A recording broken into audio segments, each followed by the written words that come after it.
Hello everyone. Procrastination is very normal, but also when you know how, it is very easy to overcome. I always like to say that it's normal because I think most people, not everyone, has an inclination to procrastinate in some way. And then we don't understand it and we sort of beat ourselves up for it, and that makes us procrastinate more. And the easiest way to stop procrastinating is to follow these steps. First of all, plan what you plan the thing you don't want to do ahead of time.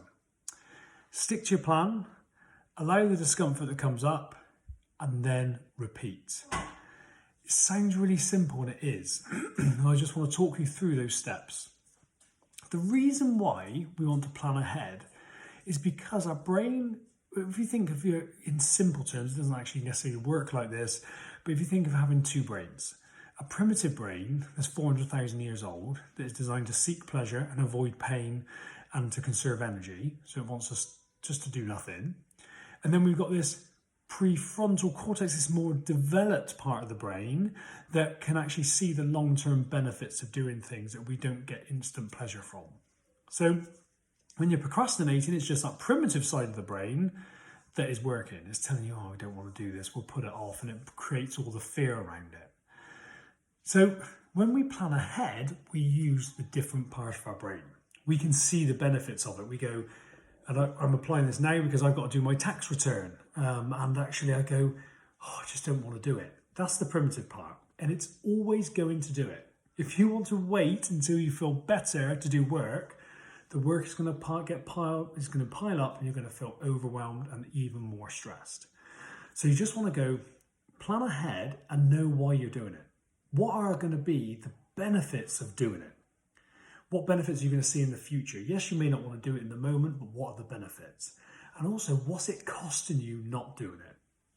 So if you're putting something off, maybe, like for me, it's my tax return, maybe your case file, a report you've got to do, a phone call you've got to make. But what it's costing you is all the anxiety and all the worry and not being able to switch off and constantly thinking about it. And you weigh up those benefits against the costs. So you plan ahead. You just go, I'm just going to do it and this time. And you don't worry about the fact that you don't want to do it. Then you stick to the plan. You know and you anticipate that when it comes to it, doing this job, you're going to want to do everything else bar the job you've said you're going to do. Because that primitive brain, which is a lot stronger than our rational part of the brain, will kick in and try and switch that bit off. So what we don't want to do, we don't want to be making decisions in that moment. We don't want to be deciding to do something else. We just want to stick to the plan. And this way we conserve energy, because 20% of our energy comes from our brain, uses 20% of our energy. And actually when we've made the decisions ahead of time, we can just go, I understand you don't want to do it, but we're going to do it anyway. So we want to stick to that plan and just make a start. And a way to do that I always find useful is if you set a timer. So if you just go, right, I actually set a time, I'm going to start this, set up my tax return, I'll go, right, 2:15, I'm starting. And then I've given myself a time to do it, and I just set the timer. And what you'll find is when you initially start, you won't want to, and the first 10 minutes or so will be quite difficult. But actually, once you move through that resistance, you'll find suddenly you'll be caught in the flow. And this is why, well, the other thing you'll find is the job won't be ever as bad as what you've been telling yourself. I find this all the time when I'm tutoring people and they say, I don't want to do this job, and they do it, they go, oh, this wasn't actually that bad. And this is the thing that you realise is the brain lies to you, and it will always lie to you, but with its best intentions of survival and trying to protect you from discomfort.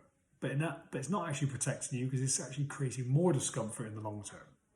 So doing this, we actually show ourselves that when we start, it's not that bad.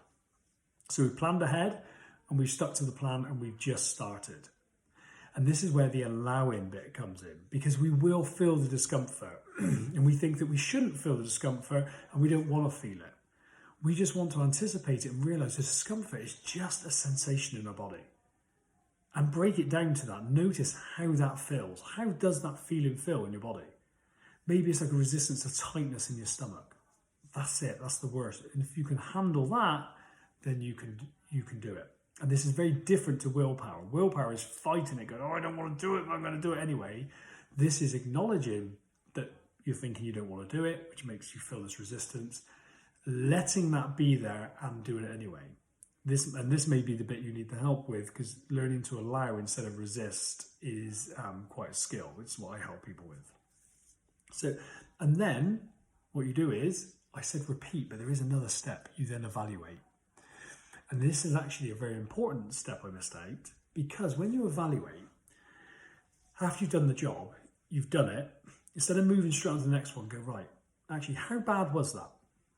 How bad was that? So my story was that it's really hard and I didn't know what to do. When you started it, how bad actually was it? You'll probably find it was never as bad as you're telling yourself. And actually look and go, what are the benefits of it now? Actually, you can rest. You can actually put this job behind you and you're not constantly thinking about it. And the reason we want to evaluate and celebrate is because when you do that, you get this dopamine hit and your brain starts chasing that instead of the immediate pleasure of delaying the task. So you want to evaluate and celebrate, and then you want to repeat. So find your next job that you don't want to do, plan it in, and then just go again. And that is how you overcome procrastination. You don't actually stop you never stop that desire to not want to do it. You just accept that actually it's your brain trying to move you away from pain, and it's just getting it wrong. And you anticipate that discomfort and realize that not wanting to do it is the first step to wanting to do it, and the first step to getting it done. And then you do it. In trying to avoid the discomfort, the immediate discomfort, you will create more discomfort. So think of it as a trade-off. And this has helped me so many ways. When I catch myself procrastinating something I don't want to do, I'm able to go, right, this is easy. Plan in, that's when I'm doing it. Stick to the plan and do it. And if it's a job you sort of have these thoughts that you don't know what you're doing, you've never done it before, there's going to be lots of problems, just give yourself more time, but also break it down into small chunks. We'll just have a quick brainstorm and go, right, these are the things that I need to do. These are the obstacles I think I'm going to come across. And then come up with a strategy for each obstacle. And then just concentrate on one little thing at a time. And if you don't think of the whole thing and you just break it down, your brain's a lot quieter. But this is a great tip and it will stop you procrastinating. That's what I'm going to use now. Do your tax return. See you later.